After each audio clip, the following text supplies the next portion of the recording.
तो अब जानते हैं कि मैस्कुलिन एनर्जी ट्रेट्स क्या हैं और फेमिनिन एनर्जी ट्रेट्स क्या हैं। जो मैस्कुलिन एनर्जी है वो हमारी बॉडी का अगर देखें सिंबलिज्म तो वो हमारा माइंड है।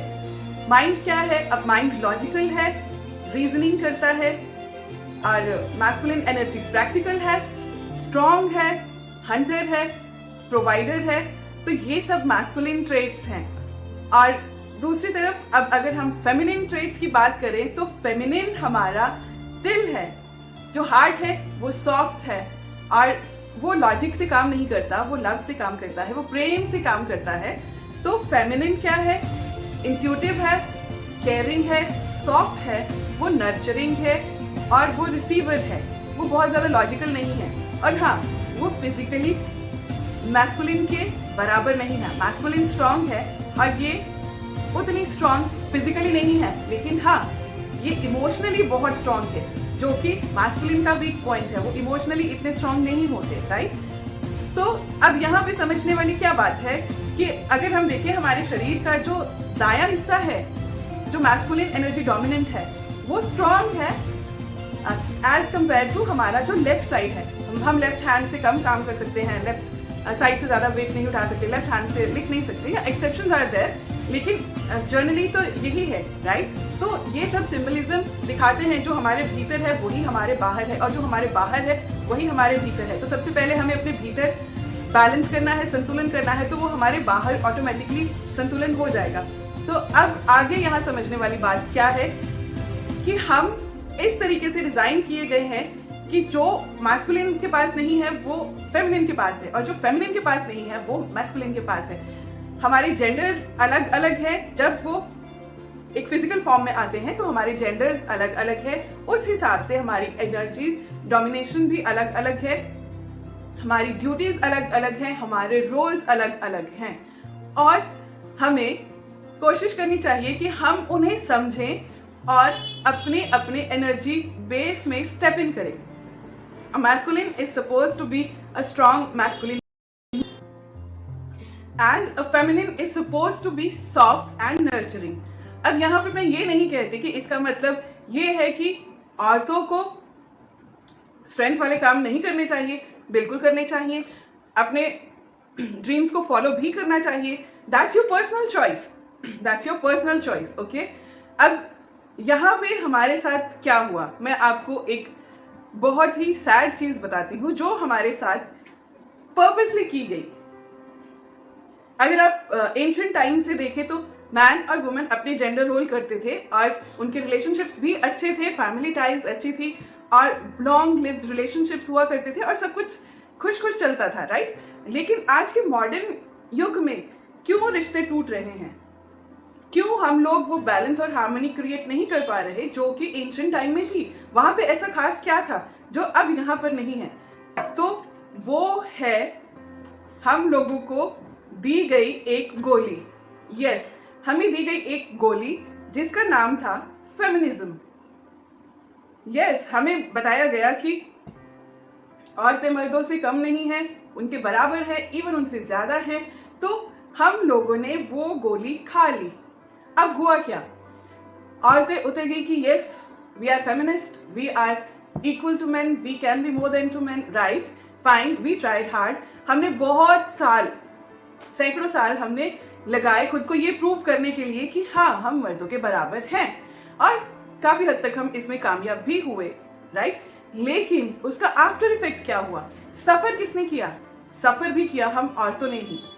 हर जगह खुद को प्रूव करने के चक्कर में हमें 100 टाइम्स ज्यादा एफर्ट्स डालने पड़े, राइट? अब फॉर एन एग्जाम्पल, अगर मैं 100 kgs उठा सकती हूँ, हालांकि this is difficult for a women, लेकिन with over period of time practice के साथ मैं 100 kg उठा सकती हूँ, लेकिन मुझे कुछ ज्यादा एक्स्ट्रा एफर्ट्स लगाने पड़ेंगे उसे उठाने के लिए। वहीं पे अगर मेरे साथ एक मेल काउंटर पार्ट 200 kgs उठा रहे हैं तो शायद वो आराम से उठा लेंगे, राइट? फर्क यहीं पर है। अगर हम उनके साथ फिजिकली मैच करना चाहते हैं तो हमें ज्यादा एफर्ट्स करनी पड़ी, राइट? और उसके साथ क्या हुआ कि हमारी फैमिली टाइज स्ट्रॉन्ग होने की बजाय दे वर फॉलिंग अपार्ट, वीक होती गई और फैमिलीज टूटती गई। अब यहाँ पे हमने कैसे सफर किया? जनरल रोल तो हम कर ही रहे हैं, we cook, we clean, we bear children, we raise them, we do everything, every household work. हम घर का सारा काम करते हैं, बच्चे पैदा करते हैं, बच्चों को पालते हैं, और एडिशनली अब हम काम पे भी जाते हैं. तो काम पे जाने के साथ हमारी जो जेंडर ड्यूटीज थी वो तो खत्म नहीं हुई, वो करके हमें एडिशनल ड्यूटीज मिली. वी गो, और जब हम वापस आते हैं, जब एक मैस्कुलिन और फेमिनिन दोनों काम से वापस आते हैं, तो मैस्कुलिन ने अपनी जेंडर ड्यूटी की और वो आराम से बैठ जाते हैं, लेकिन फेमिनिन वापस आके फिर से अपनी जेंडर ड्यूटी करती हैं. तो वो जो एक्स्ट्रा एफर्ट्स पुट इन करनी पड़ी हमें, वो जो एक्स्ट्रा लेबर हमारे ऊपर पड़ गई, उससे क्या हुआ, अब हम बच्चों की तरफ भी उतना ध्यान नहीं दे पाते, बिकॉज हम ऑफिस में ज्यादा समय बिताते हैं. तो क्या हुआ कि जिस हिसाब से हमें बच्चों को पाल कर उनको सही दिशा देनी थी, वो भी खत्म हो गई. तो अब हमारे बच्चों में भी ट्रॉमास आने लगे. खुद को साबित करने के लिए हमने भी बहुत सारे ट्रॉमास झेले, और अभी भी खुद को प्रूव करने के चक्कर में हम वही ट्रॉमास झेल रहे हैं, और घर पे हमारे बच्चे और ज्यादा ट्रॉमास के शिकार हो रहे हैं, क्योंकि हम उनको पूरी तरह से ना तो समय दे पा रहे हैं, ना अटेंशन दे पा रहे हैं. और दूसरी बात, अब जेंडर रोल्स क्योंकि हम ठीक से नहीं निभा रहे हैं, तो यहाँ पे क्या हुआ, एक ही घर में मैस्कुलिन और फेमिनिन, जहाँ की वो दोनों एक दूसरे के पूरक बनने थे, एक दूसरे को कंप्लीट करने थे, एक दूसरे को रिस्पेक्ट करने थे, सपोर्ट करने थे, उसकी बजाय अब वो दोनों एक दूसरे का कंपटीशन हो गए. और हर कंपटीशन हेल्दी नहीं होता, और इसी के चलते अब घर में भी तनाव रहने लगा, एक दूसरे से प्यार घटने लगा, कंपटीशन बढ़ने लगा, और उस कंपटीशन के चक्कर में फैमिली टाइज और हमारे रिलेशनशिप में से प्यार का एसेंस और वो रिस्पेक्ट का एसेंस बाहर जाने लगा. और जैसे ही ये बाहर गया, फैमिली टाइज टूट गए. तो आप समझ रहे हैं कि क्यों हमारे साथ ऐसा किया गया. अब जब फेमिनिन ये सब करते करते खुद को प्रूव करने के चक्कर में मैस्कुलिन एनर्जी में आती रही, मैस्कुलिन डोमिनेंट होती रही, तो अब क्या हुआ, इसका जो फ्लिप साइड है, जो मैस्कुलिन पे असर हुआ, वो क्या हुआ कि मैस्कुलिन ने अपने जेंडर रोल्स में स्टेप इन करना बंद कर दिया. बहुत सारी ऐसी फैमिलीज हैं, आपने भी देखा होगा कि मैस्कुलिन कमाते ही नहीं है, वो पूरी तरह से अपने घर की औरत पे, अपनी फेमिनिन पे डिपेंडेंट है कि वो ही कमा कर लाए, वो ही बच्चे पैदा करे, वो ही बच्चों को पाले, और इनफैक्ट वो मैस्कुलिन को भी प्रोवाइड करे. तो ये एक लूप बन गया, जो endless sad loop. women have become more masculine, औरतें ज्यादा मर्दाना होने लगी, वहीं पे जो masculine have become more feminine, जो मर्दाना थे वो बिल्कुल जनाना बनने लगे. Right? So this is not good, this is absolutely not good. यहाँ पे अब फैमिलीज अच्छे से रहती नहीं है, आने वाली जनरेशन्स का बेस बिल्कुल खराब हो रहा है. तो हमें ये समझना है कि जो से हमारे साथ सालों पहले की गई एक फेमिनिज्म की गोली देके, फेमिनिज्म के नाम पे हमारे साथ एक कॉन्स्पिरेसी की गई, जिससे हमारी फैमिलीज बिखर गई. हमने तो सफर किया ही इतने साल, हमारी आने वाली जनरेशन्स भी सफर कर रही हैं, और अब तो ये हाल है कि बच्चों को ये भी नहीं पता कि वो क्या है. अगर आप ट्रांसजेंडर के बारे में देखें तो बच्चे कंफ्यूज हैं कि मैं I am a woman in a man's body. छोटे छोटे बच्चे भी इन कंफ्यूजन के चलते आजकल ये सब हो रहा है. तो कल को आने वाले फ्यूचर में ऑर्गेनिक बच्चे कहाँ पैदा होंगे. राइट?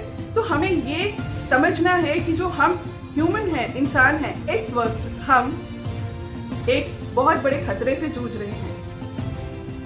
हम लोग एग्जिस्टेंशियल क्राइसिस के कगार पर हैं. अगर ऐसे ही चलता रहा तो ऑर्गेनिक बच्चे पैदा होने बंद हो जाएंगे. AI will take over the humanity, AI will take over the entire earth. हम लोग इस धरती से बिल्कुल वैनिश हो जाएंगे. सो ट्रस्ट मी, ये एक बहुत बड़ी कॉन्स्पिरेसी हमारे साथ की गई. तो प्लीज इसे समझिए और अपनी एनर्जीज को बैलेंस कीजिए. यदि आपसे नहीं हो रहा और आपको हेल्प चाहिए, सपोर्ट चाहिए, तो आप मुझसे भी कनेक्ट कर सकते हैं, या फिर आपके आसपास कोई भी जो आपको इस चीज में हेल्प कर सकता है. Seek professional help. Do things to balance these energies. अपने रिश्तों को संभालिए, एक दूसरे की रिस्पेक्ट कीजिए, और उसी प्रकार से हम डिजाइन्ड हैं एक दूसरे को रिस्पेक्ट देने के लिए और एक दूसरे के जीवन को मजबूत करने के लिए. And we are meant to build together. जो हम साथ में बिल्ड करते हैं वो कभी नहीं ढहता. राइट? तो ये समझने के बाद में आई होप अब आप ये पूरी तरह से समझ गए होंगे कि फेमिनिज्म इज अ ब्लेटेंट लाई. ये हमारे साथ एक बहुत बड़े लेवल पर कॉन्स्पिरेसी की गई, एक धोखा दिया गया, हम लोगों को ये हमारे जेंडर रोल्स को चेंज करने के लिए, हमारी फैमिली टाइज को तोड़ने के लिए, आने वाली जनरेशन्स को कंफ्यूज करने के लिए और अल्टीमेटली हम लोगों का सफाया करने के लिए। हमने देखा है बहुत सारी सभ्यताएं विलुप्त हो गई, तो अब इंसानी सभ्यता के विलुप्त होने का समय पास आता जा रहा है। अगर हमने सही समय पर सही एक्शन नहीं लिया तो वो समय दूर नहीं जब आने वाले कई हजार सालों के बाद में एक इंसानी सभ्यता के बारे में भी स्कूल की किताबों में चर्चा की जाए। आशा करती हूँ आज की वीडियो से आपको कुछ इंसाइट मिली होगी। अगर अभी भी आपके मन में कोई क्वेश्चन, क्वेरीज, डाउट्स है तो उन्हें नीचे कमेंट सेक्शन में मेरे साथ जरूर शेयर कीजिए, मैं आपको उनका सटीक जवाब दूंगी। मैं मिलूंगी आपसे अगली कड़ी में, तब तक के लिए खुश रहिए, तंदुरुस्त रहिए, stay in high vibes and remember, let your consciousness fly high because sky is to fly. Namaste.